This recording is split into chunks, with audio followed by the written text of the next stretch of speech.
Лилия Яруллина. Мин кайттым, әни. Диләрә ишле гаиләдә беренче бала булып дөньяга килде. Үзенең 3 сеңлесе, 2 энесен тәрбияләшеп, әти-әнисенә йорт эшләрендә булышып үсте. Хылык-фигыле, шибәрлеге, уңганлыгы белән һәр кемгә үрнәк булып торган кызга табигый матурлык, акыл мулдан бирелсә дә, нишләптер бәхет дигән байлыктан гына өлеш аз чыкты. 10нчы класста укыганда классташ егете белән араларында мәхәббәт куера башлады. 4 ел яратышып йөргәч, яшьләр өйләнешергә булды. Тик бер-берсен өзелеп яраткан бу гүзәл парга әллә ятлар күзе тиде, әллә язмыш әлеге никахны күпсенде. Иртәгә туй буласы көнне Илдар авариягә очрап хәлак булды. Шулай итеп, яшьлек туйы гөрләргә тиешле көнне 21 яшьлек лачында егетне җир куенына иңдерделәр. Диләрәнең ул көннәрдәге хәләтен сүзләр белән генә аңлатып бирүе кыен иде. Сылу гәүдәсенә сыланып, аны бәхет күкләренә алып менәргә тиешле ап-пак туй күлмәген кочаклап, 1 ай елады да кызый, шәһәргә китеп эшкә урнашты. Читтән торып институт тәмамлады, бөтен барлыгы белән эшкә бирелде. Беренче мәхәббәте, бергә булган кадерле көннәр турындагы хатирәләр онытылмаса да, вакыт яраларны аз булса да дәвалады. Юлында ирад заты да очрамады түгел. Араларында япь-яшь егетләр дә, читтә кәеф ачу өчен матур кызлар эзләп йөрүче гаиләле ирләр дә бар иде. Тик Диләрәнең күңеле берәүне дә якын итә алмады. Инде күңеленә ошаган ир-егетне очраттым дигәндә генә, аның өйләнгән булуы, 2 бала атасы икәнлеге ачыкланды. Рөстәм белән үзенә җан тынычлыгы тапса да, кеше гаиләсен бозу, башкалар өлешенә керү турында уйлап та карамады Диләрә. Үзенә тиң кешене очратып гаилә куру турында өметләре өзелгәч, бер юаныч булыр дип, бала табарга ниятләде ул. Бу хакта Рөстәмгә әйтергә уйласа да, әлеге уеннан кире кайтты. Балага узуга Рөстәм белән арасын өзде. Бала белән Рөстәмне үзенә бәйләп куярга да җыенмады. Аның гаиләсендә проблемалар булуын теләмәде. Балага узу Диләрәнең тормышын үзгәртте дә куйды. Карынында типкән җан иясе аның тормышын ямгә төрде. Яшәвенең бөтен мәгънәсен туачак сабыенда күрде. Аның дөньяга туасын түземсезлек белән көтте ул. Әмма үзенең сөенешен әти-әнисенә хәбәр итәргә ашыкмады. Сюрприз ясарга уйлады. Декрет ялына чыгу белән күчтәнәчләрен төяп, сөенешен уртаклашырга әти-әнисе янына авылга юл тотты. Ләкин туган йортының бусагасын атлап керү белән канатлары кайрылды да төште. Кызының инде шактый түгәрәкләнгән корсагын күргәч, әнисе агарынып китте. Исәнме, әни?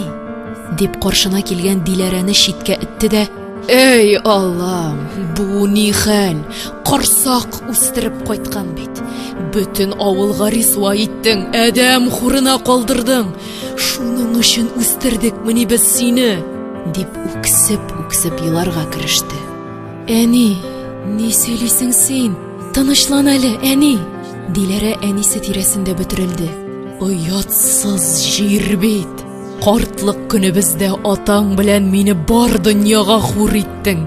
Алланың каһәре төшсен. Зинадан туган балаңның рәхәтен күрмә." Карт ана елый-елый такмаклады. Диләрә нишләргә дә белмәде. "Әни, нишләвең бу, әнием? Аңла мине зинһар өчен. Миңа бит озакламый 35 яшь тула. Илдар үлгәч, үзем дә үлгән кебек булдым. Күпме вакыт үтсә дә, күңелемә ошаган үз тиңемне таба алмадым. Гомерем буе ялгызым тилмерергә тиешмени мин? Үземә бер юаныч, иптәш кирәк бит инде. Картлык көнемдә ялгызым калыйммыни? Сезнең оныгыгыз була бит ул, әни. Бу нинди хурлык булсын? Шатлык бит бу, әни." Бала табасың килсә, исем өчен генә булса да кияүгә чыгалар аны. Кызыгыз зинашы дип күзебезне ачырмаячаклар бит безнең. Сеңелләреңә, энеләреңә нинди үрнәк күрсәттең син? Ничекләр түзим бу хурлыкка? Мәңге рәхәт күрмә. Ана күз яшьләренә буыла-буыла кызын каргады. Мин риза бәхил түгел. Балаңнан котылмыйча бу йортка аяк басасы булма. Атаң кайтканчы чыгып кит. Әллә куркыныч төш, әллә аяусыз өн булды бу. Дөнья йөзен кара болытлар каплады. Диләрә бер мизгел эчендә шыр ятим калды. Үзәкләрне үзеп ана кешенең әрнүле авазы яңгырады. Бәхил түгел, бәхил түгел, бәхил түгел. Ул ярым тере, ярым үле кеше кебек өйдән чыгып китте. Эй, язмыш! Йөрәк астында яткан сабыен дөнья явызлыгыннан, каргыш ачудан сакларга теләгәндәй, корсагын куллары белән кочаклап, басу капкасыннан чыгып килүче яшь хатын кайчандыр бу дөньяга бәхетле булырга дип килгән иде. Әнисен, туганнарын, авылдашларын, бар дөньяны өзелеп яратты. Кеше рәнҗетүдән уттан курыккандай курыкты. Таш белән атканга, аш белән атарга тырышты. Байлык, мал турында түгел, гади генә хатын-кыз бәхете, ана булу бәхете турында хыялланды. Беренче мәхәббәтен салкын гүргә иңдергәч тә үзендә яшәү өчен көч тапты.